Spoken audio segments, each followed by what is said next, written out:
Hey everybody, and welcome to another edition of Saturdays on Loner's Lane. Thank you so much for watching. If you haven't already, go ahead and hit that subscribe button. Give us a like and a comment at the bottom.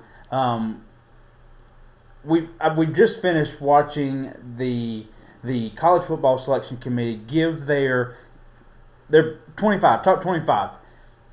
I think they made some corrections. The question is, why did they make those corrections? And what went into changing those teams and their spots? I don't know if we have an answer for you tonight. We're going to do our best to give you what they say. Seeing what they have said, I just think it's a joke. But I'll let you be the decision maker on that. But there's no changes in the top two. Ohio State, Indiana. These two teams are going to play Saturday for the Big Ten championship game. It is an 8 o'clock game. So it's the late night game. This is going to be an amazing matchup against two teams who hadn't played anybody all year. And then you have Georgia, who is sitting at number 3, which is no shock, right? With Texas A&M losing, they were certainly moving up and have done nothing but win since September 27th against Alabama. So no surprise there. Texas Tech moves up to number 4. They've got to play BYU at 11, which we'll talk a little bit about scenarios when we get to that point, but they play BYU, who is at 11 right now. Oregon is at number 5. They are off this week. They do not have a championship game. Ole Miss, they do not have a championship game. A&M, they do not have a championship game. Oklahoma, they do not have a championship game. Alabama plays Georgia. Alabama leads the SEC. They're number 1 in the SEC to end the season, because Alabama is number 2. Would they technically be the home? They will be home team come Saturday. Notre Dame is at number 10. That's a big flip. Notre Dame has been number 9 the last 2 weeks, and somehow, some way, for some reason, they go and they beat Stanford very handedly, and yet get booted down to number 10, which is not a very good spot. We've talked about this spot. It's very dangerous. Like I said, you have BYU at number 11 and Miami, who is not going to the ACC championship game, sitting at number 12. Now, to finish this out real close, Texas makes a big jump. They go from 16 to 13 this week after beating a Texas A&M, so they're just on the outside looking in. You've got Vandy, who had a very convincing win against Tennessee, sitting at number 14. Utah dropped 2 spots, not really sure why, but they dropped a couple of spots behind Texas, behind Vandy. USC is sitting there at 16. You've got Virginia, who will be facing off against Duke in the ACC championship game, and then Arizona at number 18, and then the rest. I just don't see any. There's of course the last 6. I don't see any way for them to get in, but Virginia has a way of getting in just by being able to win the ACC title game. Now, Cody, you brought up a very good point. They brought out the schedule, and 11 and 12 does not have a team there. It's been Miami, but it does not have a team there. It just says conference champions. And this is coming off of ESPN, and I saw it when I pulled it up, and I really liked. It's just the bracket. It shows you a little bit easier than just reading it straight down, who matches up with who, and I really liked it. So right now, 11 and 12 show conference champions of possibly the ACC, and then whatever, a group of 5. Weird scenario. Yeah. If Duke beats Virginia Saturday in the ACC, Duke is 7 and 5. They are not ranked at all. The ACC will be left out unless somehow, some way, the committee finds a way to get Miami in. The ACC would be left out of this playoff. They won't be in it. You have James Madison, who will have a better record, because remember, it is not the Power 4 conferences plus a group of 5 conference. It is the top 5 conference champion winners. So the highest ranked 5 conference champion winners, and then 7 other bids to get in.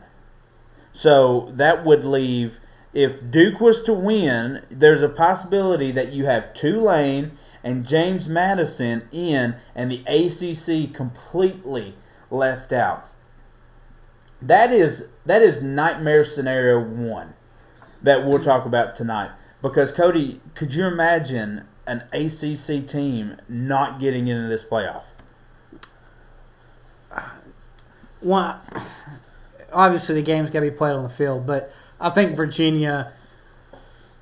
If I had to pick the game right now, I'm picking Virginia, and I'll probably pick the spread at whatever that spread is.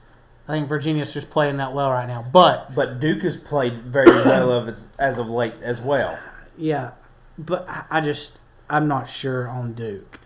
I'm really not. Manny Diaz, or the head coach there at Duke, who took over, has done a great job, but they're not there yet. If you look at who Duke lost to, I believe they lost to Tulane early in the season. They lost to another group of 5 conference team. It hadn't been pretty to start off. They are playing better as of late, and they're not completely out of it. If you look at just the spread for that game right now, Tuesday night as we speak, Virginia's 3.5 points.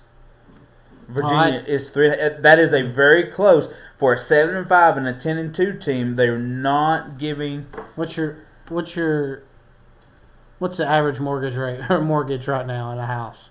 Mortgage rate? No, just a payment. Oh, average. $1,500. That's for any house under $250,000. I mean, you go over $250,000. Let's just. It's $2,000. I'd probably lay $1,500 on it right now. I'd bet a mortgage on it. So Duke, they did lose to Tulane. They lost to, of course, they lost to Georgia Tech. Got beat by UConn. They lost to UConn. Wow. And really didn't play that well against Wake Forest this past weekend. Is Jim Moore still the head coach there at UConn? I think so. I can look that up. Sorry, that's sidetracked, But you have, so that's nightmare scenario number 1. Nightmare scenario number 2 that I want to talk about. You have a BYU and Texas Tech team game that plays Saturday. This is a 12 o'clock game on ABC. Tune into this game because this could be nightmare scenario number 2. Because if BYU wins, remember BYU right now would be first team out. Because you would have to get two more players in that is not in the top 12, whether it be a Virginia of the ACC championship game, a Tulane, or a James Madison. If they all three of them win if 2 of the 3 win their conference, that's who would be in. Right. So you have BYU looking out, but if BYU wins. Well, they're the highest ranked conference champion for the Big 12. They go in, and you're not dropping Texas Tech from 4 completely out. So they're both in. If Alabama loses, with Alabama moving to number 9, you want to see a conference completely lose hope in a bid of getting in to the. Take Alabama. If Alabama loses and they get kicked out, they won the conference in the regular season, and then lose the bid to getting into the SEC, the national championship playoffs, all because they lose a conference game that 2 of the 16 teams were playing. You have, if you go back and you look, Oklahoma doesn't play it. Texas A&M, Ole Miss, Notre Dame isn't playing one. Oregon's not playing in one. But all these teams get in without playing an extra game. And it's very, very tough for me to sit here and say that, well, they get kicked out because they're a 3-loss team. Well, no. If you stop the season today, which the season is over, this is an extra game you're playing in, then they've got just as good as a record as Oklahoma, Notre Dame, Miami, who's trying to get a bid in. It's going to be better than it's same as Virginia if they would win the ACC championship game and get in. So, Cody, looking at this, do you punish a team that plays an extra game? Because what incentive do you give teams to want to go and play the conference championship if you're going to have an opportunity to get a bid to knock out? Because you think about it, Indiana and Ohio State, one of them is going to lose. I'm going to go out, and I like this, and one of the reasons I really like this, I'm really, really curious. Are these numbers set 1 through 10, and they're only going to fill in 11 and 12 with 2 conference champions? Like, if, say, Indiana beats Ohio State, are we going to take consideration into, if they're not going to take consideration of them bumping them out, do they even take consideration in bumping them around? I think if Alabama wins your conference champion, I think you've got to bump them up. Where? And Georgia's got to move a little bit. Well, I mean, you give Georgia their second loss of the season to the same team. Right. So they beat everybody else. But they should. I'm not saying they should be knocked out of the college football playoffs. But they at some point there's got to be a switch. You should be able to be rewarded. But then again, it's knocked out. It's the same situation. You're being rewarded. Like at that point, do you even go and play that game as Georgia? They've got the bye at the 3 seed, and if they go and lose, I think they still have home field advantage. You'd play at Texas home A&M first. just dropped. They just dropped to 7 after getting beat by Texas. Right, but this is different. That's in season. This is a conference championship game. Do you look at those games the same way? So if you lose, say Alabama really just Alabama at this point.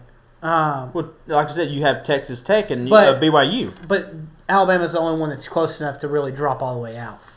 Correct, I think yes. That's what I'm trying to say. Yeah. So Alabama, if they're not going to take into consideration the conference championship game losers, then what's the point of really taking the conference championship winners into consideration? I mean, it's got to be the same way.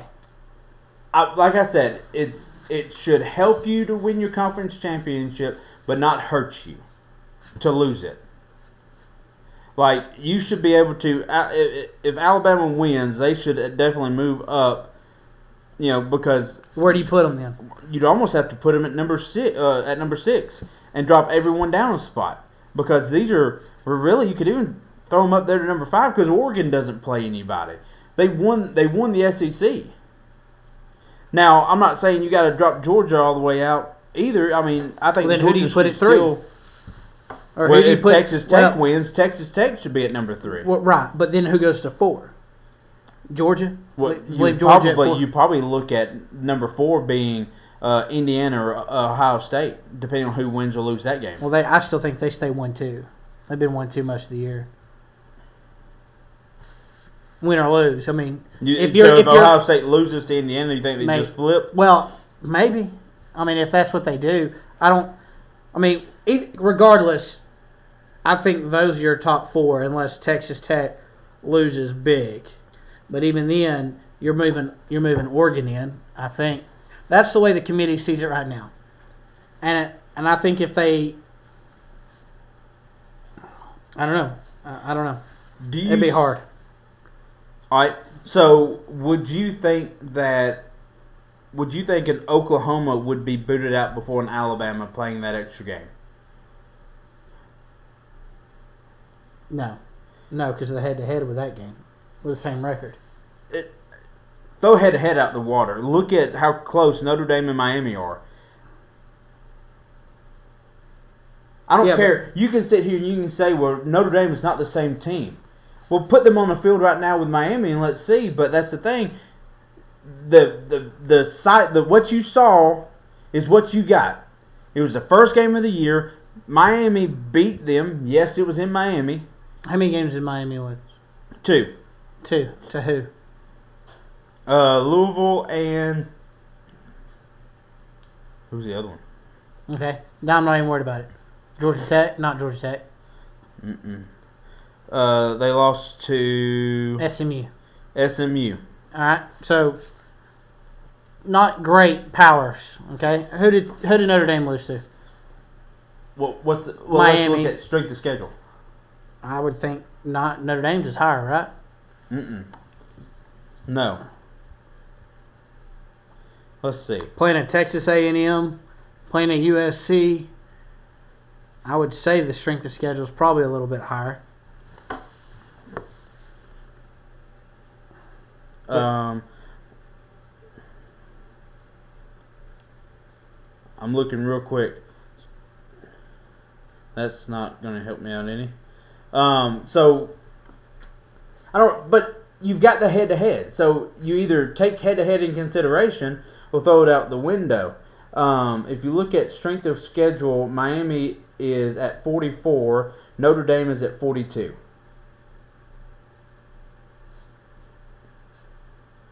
The highest strength of schedule in the top 12 is Alabama at number 11. Oklahoma is at number 12. You have Indiana at 45, Ohio State at 46. Then you have Texas A&M at 15, Oregon at 16. Ole Miss is at 40. And this is just, like I said, strength of schedule. What, remind me again, Miami's was what? Miami is 44, Notre Dame is 42. So their strength of schedule is very similar. But it's still, Notre Dame's is a little tougher. But like I said, you either sit here and say strength of schedule, not strength of schedule, but head-to-head matters, or it doesn't. So in the case of Alabama and Oklahoma, and also I do think when did it happen? At the beginning of the year, but and Alabama's was and Oklahoma's was towards the end. I think that is a major key. First game of the year, right? Second game. It's the first game of the year. That game, okay, yes. So I think that is a major, because Notre Dame I think has a bye week, and then they played Texas A&M. Yeah. So it's when it happens. And then strength of I think that's why I honestly feel like that may have been why Notre Dame eventually fell to 10. I'm shocked that they switched those two. Just because strength of schedule? Strength of schedule, I think hurts a lot. So let's give you another Let me give you another crazy scenario. If BYU and Alabama both win, who's booted? Out? Yes. Well, the conference champ would be. Because remember, BYU's coming in. They would be as a conference champ, so they'd be at 11. And then Virginia. They wouldn't be it, but. Or Virginia, yeah. You have to have 5 conference champs. Who's your 5 conference champs? You have Oklahoma, Ohio State, and Indiana. So, yeah. You have Georgia, Alabama, Texas Tech, or BYU. You would have either a ACC group of 5, or 2 group of 5s and the ACC out. Yeah. So you would have, let's just say, Ohio State, Alabama, BYU. That's why I'm telling you, number 10 spot is the worst place to be.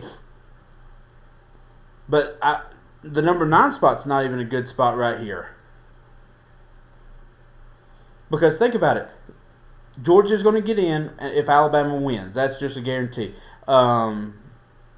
BYU, if BYU wins, Texas Tech is still in. Well, that's 4 teams right there.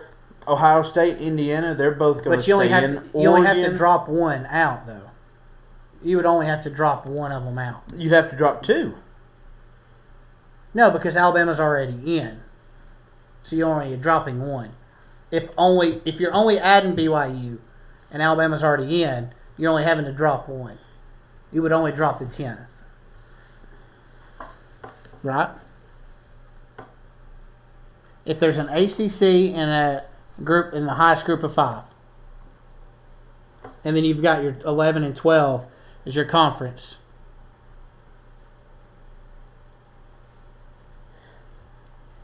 Yeah. Does So that make you'd sense? have those two, Yep. but BYU gets in, so Notre Dame would drop out. Yes, that's what I'm So saying. you would have a. Well, let's say this: what if Duke loses or Duke wins? You would have a playoff without an ACC and without a Notre Dame.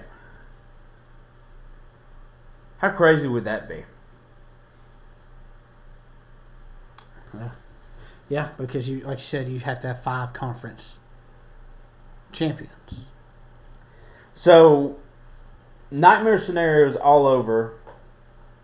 I still wonder, you put Alabama at number 9.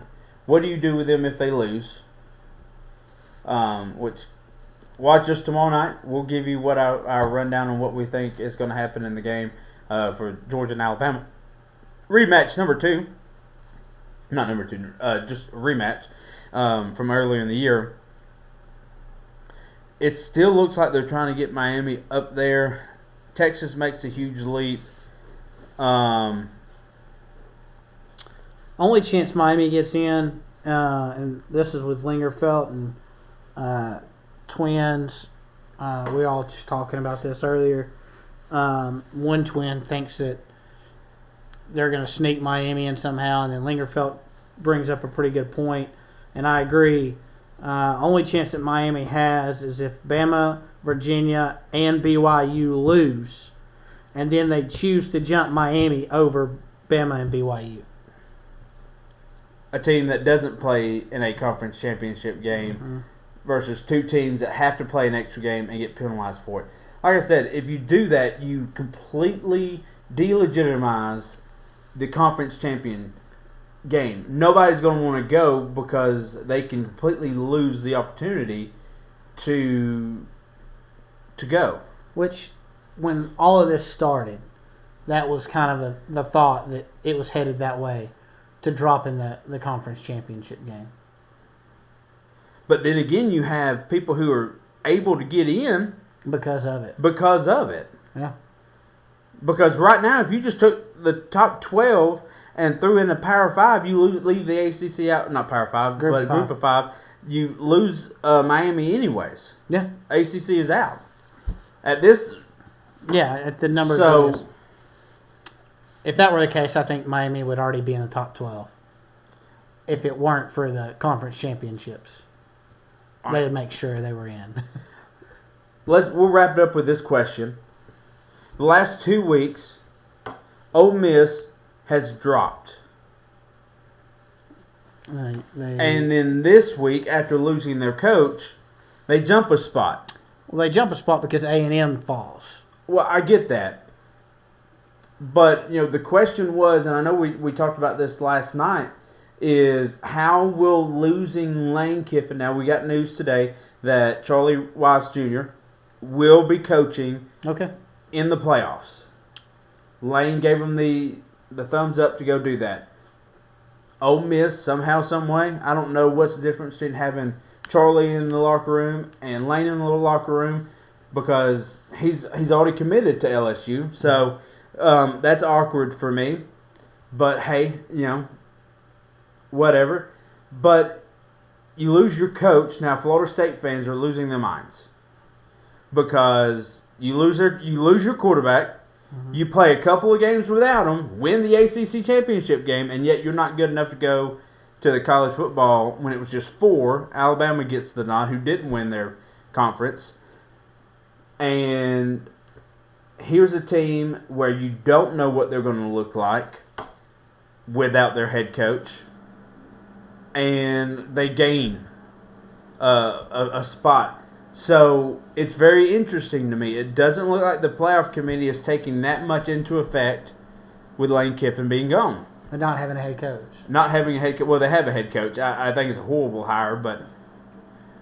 Yeah, I'm not sure. I'm not sure about that because... There obviously were some thoughts that would Ole Miss somehow sneak out of it and get pushed out. Drop. And that's a question. Do you drop if this would have went differently? If Ole Miss is sitting behind Texas A&M and maybe even dropped to number 8 where Oklahoma sits, if BYU and Alabama wins, does that kick a Ole Miss team completely out because of the coaching change? It's interesting, right? It's either that or the committees learning from their mistakes and not going to penalize a team that has a full year of production and going to penalize for something that's really out of their control. But what they said when it was Florida State, it doesn't go to the most deserving team. It goes to the best 12. And I would have agreed. Even then, Alabama was a better team. Now, I think they go in and they get beat by Ohio State. Mm-hmm. Well, no, they get beat by Michigan. No, it wasn't Michigan. Was it Ohio State? Might have been Ohio State. I know it wasn't Michigan. No, because it was 23. Yeah. They lost to Michigan because Michigan won the national championship that year. They lost to Michigan, and then Ohio State won it last year. Okay. So, because that was, what's his name's last year? Yep, Harbaugh.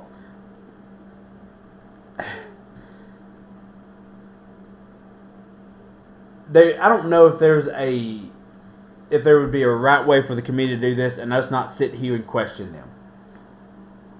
The only question I have is, yes, you've swapped Alabama, you swapped Notre Dame, which I have bidded for and said that should happen. I even said that Miami probably should be up there too, just because they do have similar schedules and the head-to-head, which is why Alabama is not sitting in front of Oklahoma. I know Alabama got beat by Oklahoma. Mm-hmm. But who was the better team that night? It wasn't Oklahoma.